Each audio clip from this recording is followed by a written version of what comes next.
High viewers, మన Telugu media ఎందుకు కానీ ఈ మధ్య చాలా ఇంపార్టెంట్ వార్తలు మన దగ్గర జరిగే అంశాలకు సంబంధించి కూడా జస్ట్ టచ్ చేసి చేయనట్టుగా వదిలేస్తూ ఉంది.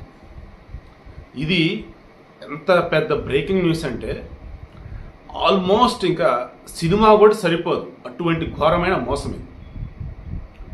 ఢిల్లీలోని ఉత్తమ్ నగర్కి చెందినటువంటి హెచ్డిఎఫ్సి బ్యాంక్ అకౌంట్ ఎవరి పేరు మీద? రానా గార్మెంట్స్ అనే పేరు మీద. ఓకే, ఇది గుర్తుంచుకోండి. నెక్స్ట్ టిప్ వద్దాం. జర్మన్ బేస్డ్ హెడ్ క్వార్టర్స్ ఒక ఫార్మా కంపెనీలో అసిస్టెంట్ జనరల్ మేనేజర్గా చేసి ఏజీఎంగా చేసి ఒక పర్సన్ రిటైర్ అయ్యాడు. అది కూడా ఎలాగా, ఇంకా ఉంది రిటైర్ అవడానికి సమయం, బట్ వారంట్ రిటైర్మెంట్ అంటే అనుకోవచ్చు. ఎందుకంటే అతనికి వచ్చే డబ్బులు వాళ్ళ కొడుకు అబ్రాడ్ చదువుకోవడానికి హెల్ప్ అవుతుంది. సో అలా ఆయన రిజైన్ చేసినాడు. మే 2న అమౌంట్ వచ్చింది.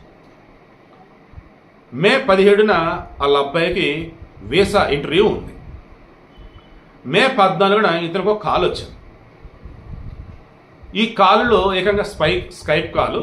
ఆ కాలులో ఏకంగా CBI, narcotics, customs, IT department ఇవన్నీ ఉన్నాయి.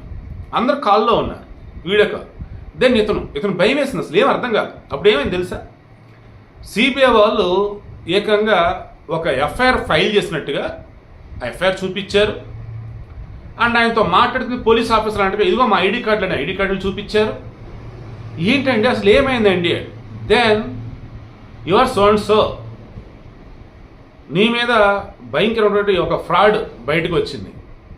డ్రగ్స్ నువ్వు సప్లై చేస్తున్నావు, నీకు డ్రగ్స్ వస్తూ ఉన్నాయి, నువ్వు పెద్ద కల్తీ గోల్మాల్ చేస్తున్నావు, అద్దని ఇదని చెప్పేసి అసలు ఊపిరి తీసుకున్నంత విధంగా అతను భయపడి. ఎంత అంటే గత కొద్ది రోజుల క్రితం నేను ఒక న్యూస్ ఇద్దాం అనుకున్నా. పార్సల్ స్కామ్, అది కూడా సేమ్ ఇటువంటిదే. ఎయిర్పోర్ట్లో నుంచి మేము ఫోన్ చేస్తున్నాం సో అండ్ సో అంటూ సేమ్ ఇలాగే ఉండి ఫోన్ చేసి దెన్ ఇక ఊపిరి సలుపుకొనివ్వకుండా, కాల్ కట్ చేయనీయకుండా డిజిటల్ అరెస్ట్ అనమాట. దీనిని డిజిటల్ అరెస్ట్ అంటారు. ఇతనికి ఎవరితో మాట్లాడకూడదు, వీళ్ళతో మాట్లాడుతూ ఉండాలి, వాళ్ళ కాల్లోనే ఉండాలి, ఇంక నువ్వేం చేయకూడదు. అంటే అరెస్ట్ అయినట్లు లెక్క. దాన్నే డిజిటల్ అరెస్ట్ అంటారు. అది వాట్సాప్ వీడియో కాల్ అయినా, స్కైప్ వీడియో కాల్ అయినా ఏదో ఒక విధంగా నిన్ను వాళ్ళు గమనిస్తూనే ఉన్నట్టు, ఇక నువ్వు ఎటు ఎలాగైన పరిస్థితి. ఎగ్జాక్ట్గా అతను అలాగే ఉంచి ఏం చేశారు? సో ఇప్పుడు ఇవన్నీ కూడా ప్రూవ్ అయితే మాత్రం ఇక కష్టం ఈ లైఫ్. ఓ పని చేయి, 85 లక్షలు రానా గార్మెంట్స్, ఢిల్లీలో Uttam Nagar, okay, account number so and so, దీని మీద 85 లక్షలు చెక్ చేసి చెక్ను హెచ్డిఎఫ్సి అకౌంట్లో వేసి అన్నారు.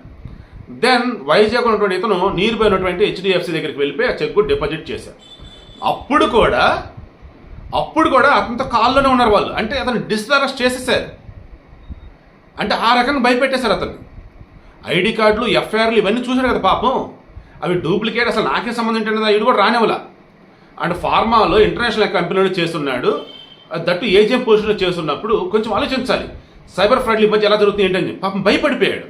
పిల్లడు భవిష్యత్తు వాళ్ళు భయపెట్టారు, నీ కొడుకు లైఫ్ స్పాయిల్ అయిపోయింది, ఇప్పుడు కొంచెం తేడా చేస్తున్నప్పుడు కంప్లైంట్ ఇచ్చిన ముందు మేము ఇక్కడ ఎంక్వైరీ చేస్తాం, ఇదంతా తేలిన తర్వాత ఇంకేదైనా ఆ డబ్బులు వేయి, నీ మీద ఇన్వెస్ట్మెంట్ చేస్తున్నాం కదా, నీ తప్పేం లేదు తేలితే నీకు 15 నిమిషాలు నీ అమౌంట్ నీకు బ్యాక్ వచ్చింది అన్నట్టు.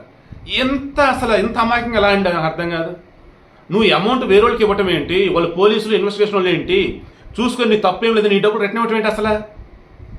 పాపం ఆ సమయంలో మరి అంత భయంతో ఆయన చెక్ చేశాడు. అమౌంట్ 85 లక్షల అమౌంట్ కట్టాను. దెన్ ఆ తర్వాత ఏమైంది? ఓకే, అంత టాలీ అవుతున్నాయి, నేను కాసేపు కాంటాక్ట్ అవుతా ఉన్నారు, ఎక్కడక్కడ ఫోన్లన్నీ బంద్, అమౌంట్ డిటెక్ట్ అయిపోయింది. దెన్ ఇంకెప్పుడు అతనికి అర్థమైపోయింది, ఫోన్ చేసి ఎవరు రెస్పాండ్ అవ్వట్లా. ఇంక ఇప్పుడు పోలీసులు కంప్లైంట్ చేశాడు. ఆ పోలీసులు ఈ అకౌంట్ ఎక్కడది ఏంటని చూస్తే ఢిల్లీలోని ఉత్తమ్ నగర్లో రానా గార్మెంట్స్. దెన్ ఢిల్లీలో ఉత్తమ్ నగర్ పోలీసు కూడా కంప్లైంట్ రేస్ చేశారు. వాళ్ళు అక్కడ ఎఫ్ఐఆర్ ఫైల్ చేశారు. వాళ్ళు వెళ్ళి హెచ్డిఎఫ్సి అకౌంట్లో చెక్ చేసినప్పుడు ఈ రానా గార్మెంట్స్ ఎక్కడ అడ్రస్ అని చెప్పి చూస్తే పలానా చోట అడ్రస్. ఆడికెళ్ళి చూస్తే ఏముంది? ఏమిలా, వాడు ఉన్నాడు. రానా గార్మెంట్స్ ఏది ఎక్కడంటే ఏడుందేడా లేదు. సరే, రానా గార్మెంట్స్ అకౌంట్లో డబ్బులు పట్టారు, దాన్ని ఏం చేశారు? దేశవ్యాప్తంగా ఉన్నటువంటి 105 అకౌంట్లకి ట్రాన్స్ఫర్లు అయిపోయింది. సో మీకు అర్థమవుతుందా? దయచేసి మీకు పలానా పార్సల్ వచ్చింది, అందులో డ్రగ్స్ ఉన్నాయి, మేము సోన్స్ ఆఫీసర్లో, ఇది మా ఐడెంటిటీ కార్డు అని మీకు కాల్ చేస్తే నమ్మకండి, కట్ చేసి 1930 కాల్ చేయండి, లేదా లోకల్ కూడా 100కు ఫోన్ చేయండి. ఓకేనా? తర్వాత డిజిటల్ అరెస్ట్ అన్నట్టుగా మీరు మాత్రం లైన్లో ఉండాలి, కాల్లో ఉండాలి, మీరు అటు చేస్తే ఇటు చేస్తే ఇబ్బంది అద్దనంటే మూసుకోరని చెప్పేసి ఫోన్ కట్ చేసి లోకల్ ఉన్న పోస్ట్ కంప్లైంట్ చేసేయండి. నేను మరలా చెప్తున్నా, దొంగ ఐడీలు, వాళ్ళ యొక్క పోలీస్ ఐడీలు దొంగవి, యూనిఫామ్ దొంగది, ఎఫ్ఐఆర్ దొంగది, అన్ని ఫ్రాడ్. పాప ఇతనికి ఇప్పుడు ఏమంటున్నాడు, మీకు అన్నోన్ నెంబర్ నుంచి వచ్చే కాల్స్ రెస్పాండ్ అవ్వద్దు, వీడియో కాల్స్ అయినా లేదా వాయిస్ కాల్స్ అయినా అంటున్నాడు. అన్నోన్ నెంబర్ నుంచి వచ్చే మెసేజ్లు లింక్స్ ఏమి క్లిక్ చేయొద్దు అంటున్నాడు. నేను గతంలో నెత్తిలో మొత్తుకొని చెప్పింది అది, ఇప్పుడు కూడా చెప్తుంది అది. పార్సల్ స్కామ్ సేమ్ ప్రొసీజర్, ఇప్పుడు ఇతను కూడా అదే. డిజిటల్ అరెస్ట్ సేమ్ అదే, ఇప్పుడు ఇతను ఫేస్ చేసింది కూడా. జస్ట్ 6 నిమిషాలు ఈ వీడియోలోనే 60 నిమిషాలకి సరిపడా ఒక న్యూస్ ఛానల్స్ ఇచ్చే కంటెంట్ ఉంది, అదంతా ఉంది. అందరికి షేర్ చేయండి. వాల్యుబుల్ ఇన్ఫర్మేషన్ మన దానిలో ఉంది అనుకుంటే సబ్స్క్రైబ్ కూడా చేయమని చెప్పండి. మీరైతే unknown numbers video calls respond అవ్వద్దు. మేము పలానా ఆఫీసర్లో మీ నెంబరు అది మీకు పార్సల్ వచ్చింది అందులో తేడా ఉంది అంటే మూసుకొని నువ్వే తీసుకోవాలని చెప్పేసి పెట్టండి, ఏం పర్లేదు.